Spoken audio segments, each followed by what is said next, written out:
ডাকাত ঢুকছে তখন আমাদের এই গ্রামবাসী সবাই মিলি তাদেরকে ধাওয়া করে বাইর করে দিয়েছিল। মসজিদের মহাজনের মারধর করতেছে, কোপ দেওয়ার আমি কোপ হেরেছি, আর সেই কোপ আমার এখানে লাগছে। আমি ডাক দিছি কিরে বাবুরে, এটা কি আঙ্গ বাড়ির সামনে আয়, আঙ্গ মসজিদের সামনে অবস্থার সামনে তোরা কলগেট ফুটেছ কা? এই কথা নিয়ে একটু এর লগে আমার লগে একটু বাড়াবাড়ি হয়েছে, আর এরা এলো পাতাড়ি আমাকে মারধর শুরু করছে। আমার পিছন দিয়ে বাংলা বেড়াই শুধু ওই স্টেমের বাড়ি, রডের বাড়ি আমার পিঠে আঘাত করে, দোনো বাহুতে আমার পায়ে আঘাত করে।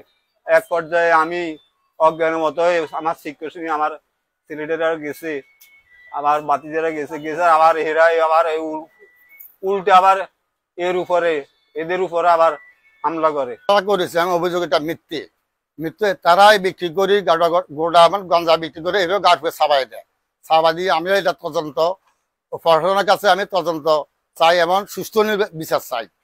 1 বছর আগের ভেজাল তারা এখন কেন্দ্র করে আমার বাইকে বহিরাগত লোক আনিয়ে তারা পরিকল্পিতভাবে হামলা করার চেষ্টা করছে। তারপরে এরা যখন আমার ভাই একলা হয়ে গেছে তখন এরা সবাই মিলে আমার বাড়ির উপরে ঝাঁপিয়ে পড়ে আমার ভাইকে অনেক মারধর করছে। তখন আমাদের বাড়ির 2 জন আছিল, ওনারা ধরছে, ওনারা কোন রকমে তার যান বাঁচিয়ে আনছিল। যাক, পরবর্তীতে মেম্বার সে বলছে যে কালকে সকালে ভাঙাই দিব, তখন আমরা চলে আসছি।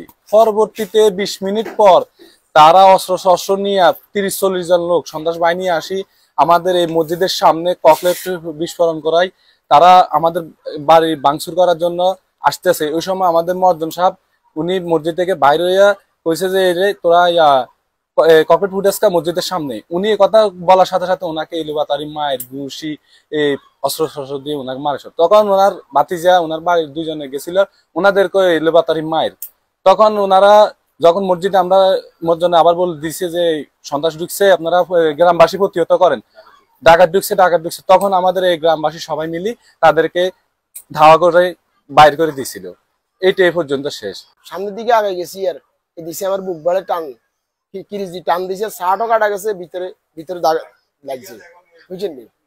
এরপরে এরা সবাই দেখ আমার মারি ধরে এরা চলে গেছে। অনেক সব হলা হয়, ওনার কোনো চিনে জানা, বুঝছেন? আর উল্টা আঙুরে মামলা দিছে। মসজিদের মহাজনের মারধর করতেছে, কোপ দেওয়ার আমি কোপ হেরেছি, আর সেই কোপ আমার এখানে লাগছে। লক্ষ্মীপুর আইডিয়াল আলিম মাদ্রাসা জাগতিক ও নৈতিক ইসলামী শিক্ষার সমন্বয়ে আপনার সন্তানকে সৎ, যোগ্য, আলেমে দ্বীন ও দেশপ্রেমিক সুনাগরিক হিসেবে গড়ে তোলার অঙ্গীকার নিয়ে লক্ষ্মীপুর আইডিয়াল আলিম মাদ্রাসা আছে আপনার পাশে। এখানে প্লে থেকে আলিম পর্যন্ত সাধারণ বিভাগ, বিজ্ঞান বিভাগ, হিফজুল কোরআন ও গার্লস শাখায় ভর্তি চলছে। এখানে রয়েছে উন্নত যোগাযোগ ব্যবস্থা এবং রুচিশীল ও শিক্ষাবান্ধব পরিবেশ, আবাসিক অনাবাসিক ডে কেয়ার ব্যবস্থা। লক্ষ্মীপুর আইডিয়াল আলিম মাদ্রাসা, কোর্ট বিল্ডিং সংলগ্ন, যমুনা স্টেশন, সদর, লক্ষ্মীপুর। নোয়াখালী টিভি, বৃহত্তর নোয়াখালীর প্রতিচ্ছবি।